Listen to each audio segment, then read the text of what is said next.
वहीं सरकार ने 2011 के बीएड टीईटी पास अभ्यर्थियों की मांगों पर विचार करने के लिए भी एक समिति गठित की है। प्रमुख सचिव न्याय की अध्यक्षता में इस कमेटी में अपर मुख्य सचिव बेसिक और प्रमुख सचिव गृह शामिल हैं। आपको बताएं कि 2011 में बीएड टीईटी पास कर चुके अभ्यर्थी बीते 7 सालों से नियुक्ति की मांग कर रहे हैं और इसको लेकर वो कई बार प्रदर्शन भी कर चुके हैं।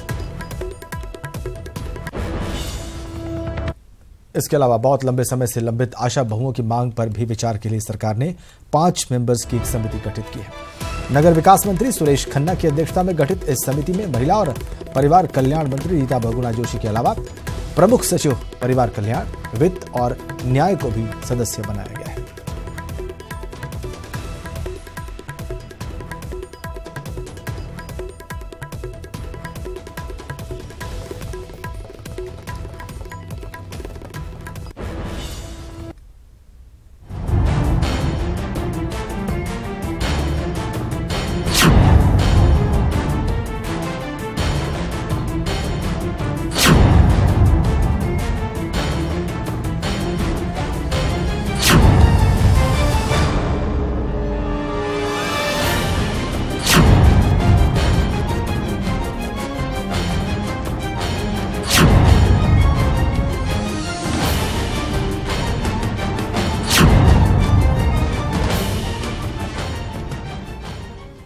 एलटी शिक्षकों की तैनाती को लेकर 29 जुलाई को परीक्षा होने जा रही है, लेकिन परीक्षा से पहले ही इसे लेकर अभ्यर्थियों ने लोक सेवा आयोग पर गंभीर सवाल खड़े कर दिए हैं।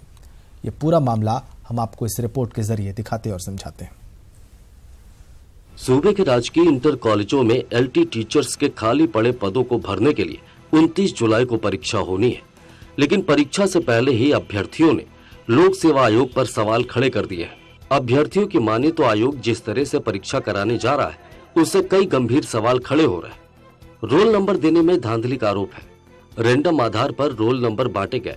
एक विषय के अभ्यर्थियों को एक ही केंद्र पर भेजने पर सवाल है। एक सीरियल से रोल नंबर देना, परीक्षा केंद्र 500-600 किलोमीटर दूर तय करना, जिससे महिला अभ्यर्थियों को परेशानी हो रही है। अभ्यर्थियों का सवाल है कि क्या ऐसा सेटिंग की वजह से किया गया है। इसी बात का शक जताते हुए अभ्यर्थी परीक्षा स्थगित करने की मांग उठा रहे हैं। सेंटर जो डाला है वो काफी दूर डाला है, जो लड़कियों के लिए बहुत ज्यादा मुझे नहीं लगता कि लोग जा पाएंगे, क्योंकि महिलाओं को दिक्कतें होती हैं। किसी के बच्चे हैं, कोई शादीशुदा है तो दिक्कतें होती है दूर जाने के लिए। और दूसरी समस्या ये है कि जो सेंटर डाला गया है स्पेशल सब्जेक्ट के लिए एक ही जगह सेंटर डाल देना, मतलब मुझे नहीं लगता ये नकल विहीन परीक्षा हो पाएगी। बहुत ही गंभीर मामला है, क्योंकि राजकीय की जो शिक्षा व्यवस्था वो एक तरह से पूरी चरमरा गई है।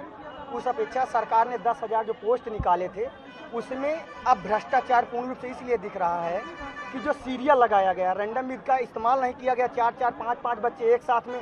और सुनने में ये भी आ रहा है कई मंत्रियों का भी इसमें हाथ है, कई मंत्रियों का भी हाथ है इसमें। इस भर्ती में भ्रष्टाचार पूर्ण रूप से दिख रहा है।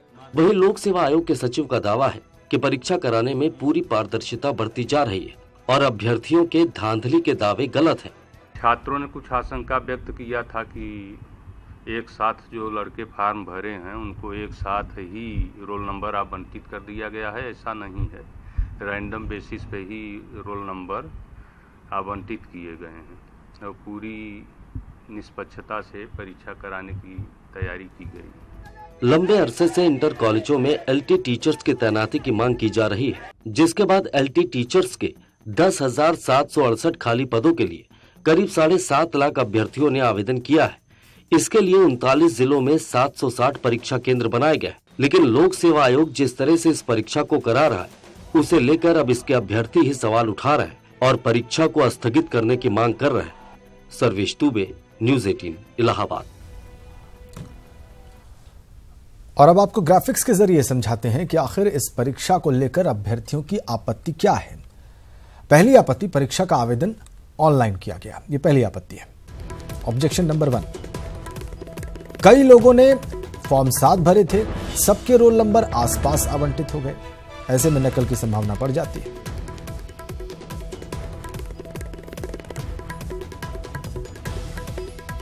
दूसरी आपत्ति, एक विषय के लिए एक परीक्षा केंद्र, एक ही विषय के अभ्यर्थी होंगे तो भी नकल की आशंका यहां पर बढ़ती है।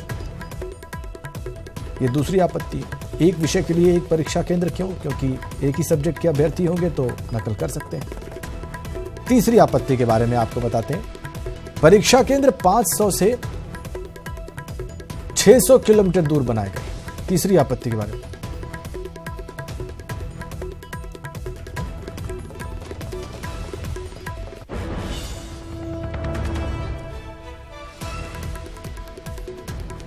तो अभ्यर्थियों की आपत्ति है, केंद्र दूर होने से दिव्यांग अभ्यर्थियों को, महिलाओं को परेशानी हो सकती है। ट्रेन में सीट नहीं मिल पा रही अभ्यर्थियों को 500-600 किलोमीटर दूर जाने के लिए, क्योंकि बड़ी दूरी होती है। ये तीसरी आपत्ति है।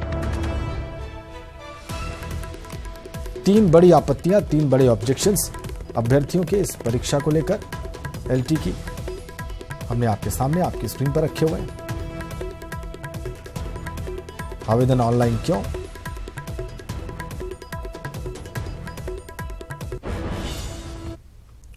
चलिए आगे बढ़ते हैं।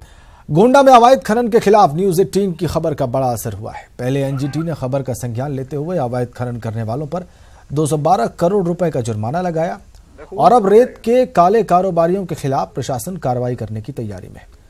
एनजीटी के आदेश के बाद जिला प्रशासन ने रेत के काले कारोबारी हाफिज अली उर्फ डॉक्टर समेत 39 बड़े खनन माफियाओं पर कार्रवाई की तैयारी कर ली है और इनकी चल अचल संपत्तियां खंगाली जा रही हैं।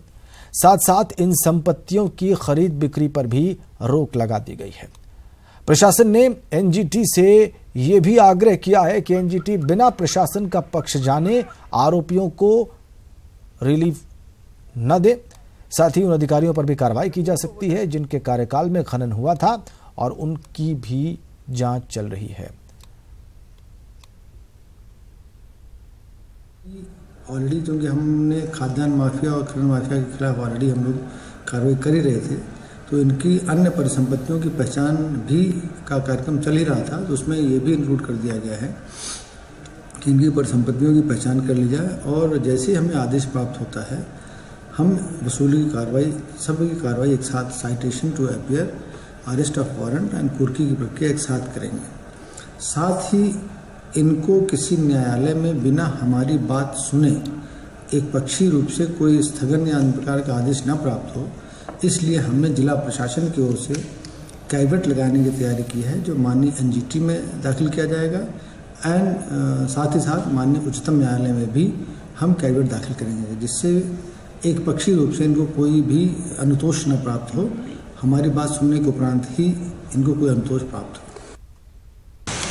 गोंडा में अवैध बालू खनन पर एनजीटी ने बड़ी कार्रवाई की है। 212 करोड़ रुपए का जुर्माना ठोककर एनजीटी ने अपनी मंशा साफ कर दी है। जिला प्रशासन भी हरकत में आया है और 39 बड़े खनन माफियाओं की सूची जारी कर उन पर नज़र रखने की कवायद शुरू कर दी है। उनकी अचल संपत्तियों के लिए डीएम, एसडीएम और उप निबंधक कार्यालय लगातार नज़र बनाए हुए है और उनकी खरीद फरोख्त और बिक्री पर कहीं न कहीं प्रशासन की नज़र है। तो देखना ये है कि ये कार्रवाई कितनी कारगर होती है। अवैध खनन और अवैध खनन कारोबारियों पर किस तरह से शिकंजा कसा जाता है। देवेंद्र त्रिपाठी, न्यूज़ 18 गोंडा। इधर महाराजगंज जिले में नेपाल बांध और रोहिन नदी पर सिंचाई विभाग में हुए घोटाले की खबर न्यूज़ 18 पर दिखाए जाने के बाद शासन ने 2 सदस्यीय टीम गठित की थी। इस मामले में जांच कमेटी शासन को आज रिपोर्ट सौंपेगी। आपको बताएं कि इस साल नेपाल बांध और राप्ती नदी पर बांध निर्माण के लिए सरकार ने करीब 42 करोड़ रुपए का धन आवंटित किया था, जिसे ठेकेदार और अधिकारियों की सांठगांठ से बंदरबाट उसकी हो गई। न्यूज़ 18 ने आपको इस गोरख धंधे का ऑडियो भी सुनाया था। इसके बाद शासन ने मामले का संज्ञान लेते हुए जांच के आदेश भी दिए थे। के बोरिया बिस्तर लेके भागल जाता, काम हो लगना, काम तो वही होता, अब लटर पटर काम होता, बढ़िया काम होता, नहीं भागे के मिलत। हाँ यही तो, अब इतना पैसा आता, अब कौन कौन कर्मचारी, अब कौन कौन खाता, अब काम बढ़। हम लोग बचपन से 14, 15, 13 साल से देख रहे हैं, बंदा ठीक से बन ही नहीं रहा है। हर साल तो ठेकेदार आता है, हर साल तो बजट आता है। 40,000 बोलते हैं आया है, लोग सुनते हैं, तो 10 करोड़ का भी 40 करोड़ आया, तो 10 करोड़ का भी तो काम नहीं हुआ। नहीं, ये तो बात सही है। अभी देखो, हम पैदाइशी इधर कम से कम 50 साल हो गया, अभी काम जैसे चल रहा है अभी तक इंडिया सरकार ने कुछ नहीं किया है। जो बनाते वही चला जाता है, सालों साल बन रहा है, कितने कितने करोड़ों लेके। अभी इधर ऐसे काम चलाओ कर रहे, कोई अच्छा से बांध नहीं बांध रखा।